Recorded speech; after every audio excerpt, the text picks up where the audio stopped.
Holy Gospel according to St. Luke. Jesus said to his disciples, "You may be quite sure of this, that if the householder had known at what hour the burglar would come, he would not have let anyone break through the wall of his house. You too must stand ready, because the Son of Man is coming at an hour you do not expect." Peter said, "Lord, do you mean this parable for us, or for everyone?"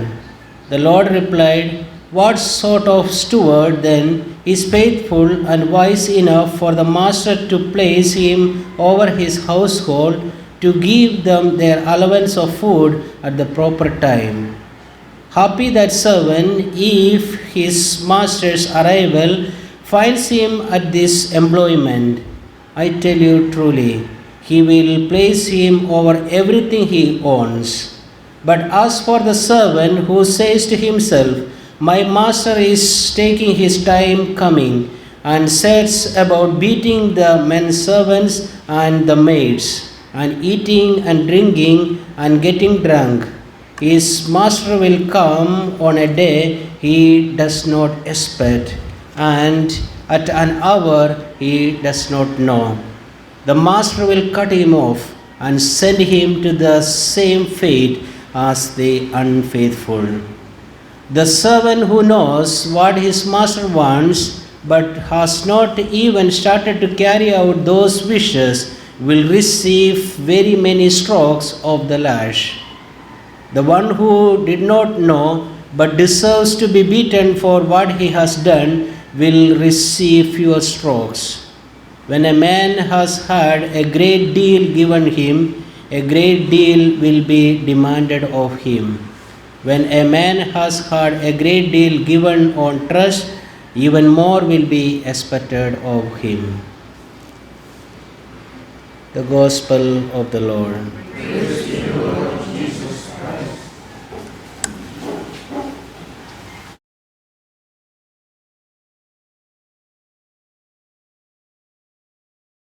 My dear brothers and sisters, we have a continuation of the Gospel we had yesterday, St. Luke's version of the parousia, Jesus announcing his second coming. And he talks about we have to be ready, again, just like yesterday, and not take things for granted. And when I was reflecting on this Gospel, I thought of a funny story when I was in the seminary. I was put in charge of the kitchen with one other brother. He's called John. He's now well-to-do, has a family now, living in the United States and doing very well. But both of us were in charge of the kitchen. And just one Saturday is supposed to be a Sabbath. When God was resting, we were working. And the refrigerator of the rector was broken.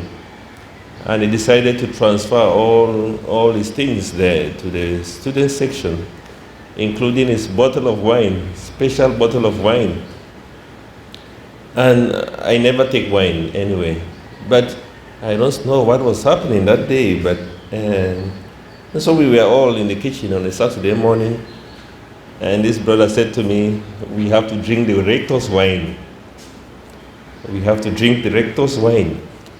And I don't drink wine, but that day I just felt, okay, let me just do what other people do. And I took the bottle of wine out of the fridge because, very nice bottle of wine. And this brother brought a very big mug for me to pour the wine into. So as I opened the bottle, just about to pour the wine, the rector, who has never come to the student section, he was never there. He just opens the door.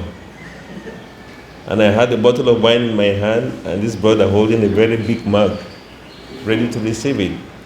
And he looked at me, he looked at the brother, he looked at the bottle, and then he asked us a question of something completely different. He just said something, "Have you seen this?" or something, and he left. He did not say anything more. And for a while I thought, why did I do that?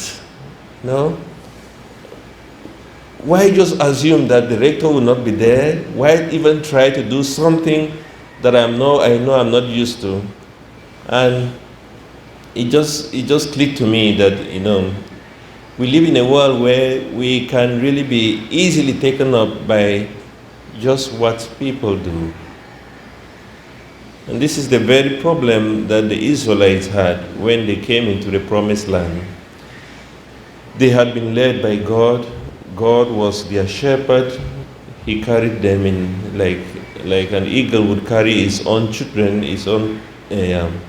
and he brought them out of the promised land. And when they came to the promised land, everything was being done for them. God was fighting their battles. But then they said, no, we don't want to be led by God. We want to be like other nations who have a king. And they were pushing Samuel and saying, we want a king, we want a king.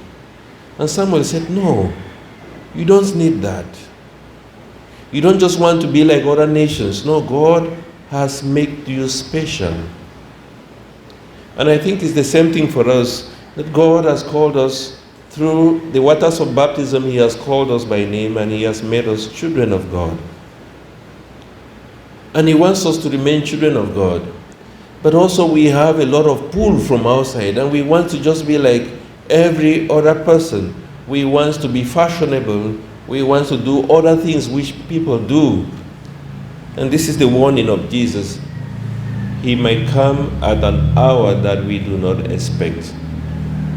He might just show up like my rector, and you do not know what you are doing, and you do not know what you are holding in your hands.